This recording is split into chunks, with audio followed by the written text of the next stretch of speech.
Hi hello മക്കളെ, അപ്പോൾ എല്ലാവർക്കും എൻ്റെ ഈ കൊച്ചു ചാനലിലേക്ക് ഒരിക്കൽ കൂടി സ്വാഗതം. എൻ്റെ ഈ കൊച്ചു ചാനൽ നിങ്ങൾക്ക് ഇഷ്ടപ്പെട്ടാൽ ഫോളോ ചെയ്യാനും എന്നെ സപ്പോർട്ട് ചെയ്യാനും നിങ്ങൾ മറക്കല്ലേ.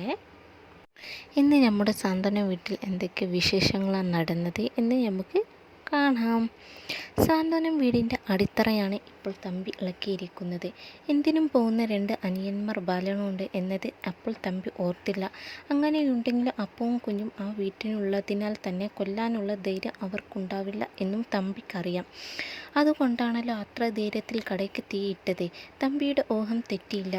കൊല വിളിച്ചിട്ട് കാര്യമില്ല, ഈ സമ്പത്ത് സംയമനത്തോടെയാണ് പാലിക്കേണ്ടത് എന്നാണ് ബാലൻ അവരെ പഠിപ്പിച്ചത്.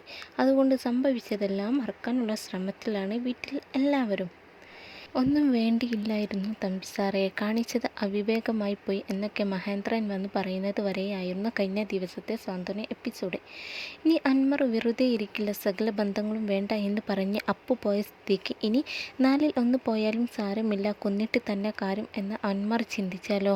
ഇനി എല്ലാം അവസാനിപ്പിച്ചേക്കാം, അവരെ പിരിക്കാൻ കഴിയില്ല എന്നൊക്കെ മഹേന്ദ്രൻ വന്ന് പറയുമ്പോൾ ദേഷ്യം കാണിച്ചുവെങ്കിലും തമ്പിയുടെ ഉള്ളിൽ ചെറിയ പേടി ഇല്ലാതെയില്ല. അല്ലാതെ പിന്നെ അങ്ങനെ ചിന്തിച്ച് നിൽക്കേണ്ട കാര്യമില്ലല്ലോ.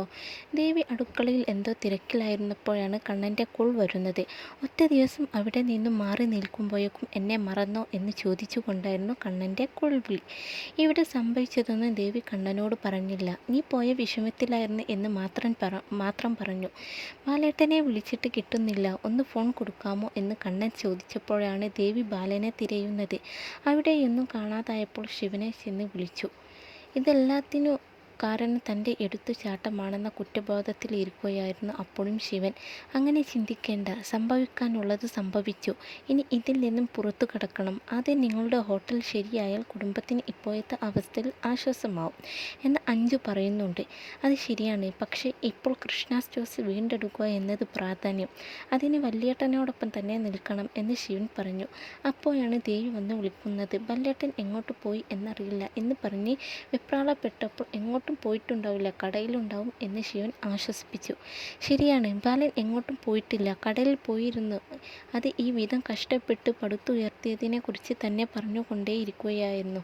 എല്ലാം കേട്ടു നിൽക്കാം എന്നല്ലാതെ ശത്രു ഒന്നും പറയുന്നില്ല. അപ്പോഴേക്കും ശിവനും ഹരിയും അങ്ങോട്ടെത്തി.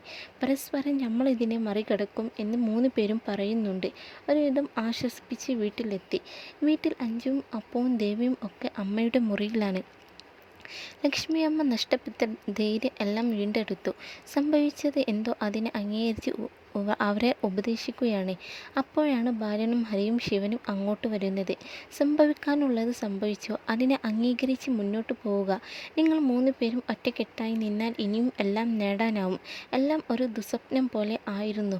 പഴയതുപോലെ പ്രസരിപ്പോടെ നാളെ മുതൽ നിങ്ങൾ ശ്രമിച്ചു കൊണ്ടേയിരിക്കുക. ലക്ഷ്മിയമ്മയുടെ ആശ്വാസവാക്കുകൾ ബാലനും ഒരു ഊർജം നൽകി. എല്ലാവരും കൂടെ അത്താഴം കഴിക്കാൻ ഇരുന്നപ്പോഴും നാളെ മുതൽ ഉഷാറാവണം എന്ന് തന്നെയാണ് പറയുന്നത്. കൃഷ്ണാസ് ജോസിന് മുമ്പേ നമുക്ക് ശിവൻ്റെ കട തുറക്കാം എന്ന് ഹരി പറയുന്നുണ്ട്. അത് വേണ്ട, വല്യേട്ടനോടൊപ്പം ഞാൻ നിന്നോളാം എന്ന് ശിവൻ പറഞ്ഞപ്പോൾ ഹരി പറഞ്ഞതാണ് ശരി എന്ന് ബാലനും പറഞ്ഞു.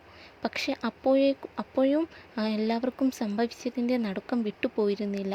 കൈക്കുന്നിടത്ത് നിന്ന് ഓരോരുത്തരായി എഴുന്നേറ്റ് പോയി. പിറ്റേന്ന് രാവിലെ പാൽക്കാരൻ വന്നു ദേവിയോട് കാര്യങ്ങളൊക്കെ ചോദിച്ചപ്പോൾ ആ അവസ്ഥ മാറിയെന്നും കട പെട്ടെന്ന് തുറക്കുമെന്നും പറഞ്ഞു. ഓ, ഇൻഷുറൻസ് ഉണ്ടാവുമല്ലോ എന്ന് പറഞ്ഞാണ് അയാൾ പോയത്. മുറിയിൽ ഓരോന്ന് ആലോചിച്ച് കിടക്കുകയായിരുന്നു ശിവൻ. അപ്പോഴാണ് ദേവുട്ടിയെയും കൊണ്ട് അഞ്ജു അങ്ങോട്ട് വരുന്നത്. അപ്പു കുളിക്കാൻ പോയേക്കുക, എനിക്ക് അടുക്കളയിൽ ഇത്തിരി പണിയുണ്ട്, കുഞ്ഞിനെ കൊച്ചച്ഛൻ നോക്കുമെന്ന് പറഞ്ഞ് ശിവൻ്റെ അടുത്ത് കിടത്തി അഞ്ജു അങ്ങ് പോയി. അതുവരെയാണ് ഇന്ന് നമ്മുടെ സാന്ത്വനം സീരിയലിൻ്റെ വിശേഷങ്ങൾ. എൻ്റെ ഈ കൊച്ചു ചാനൽ മറക്കാതെ ഫോളോ ചെയ്തേക്കണേ. ബൈ.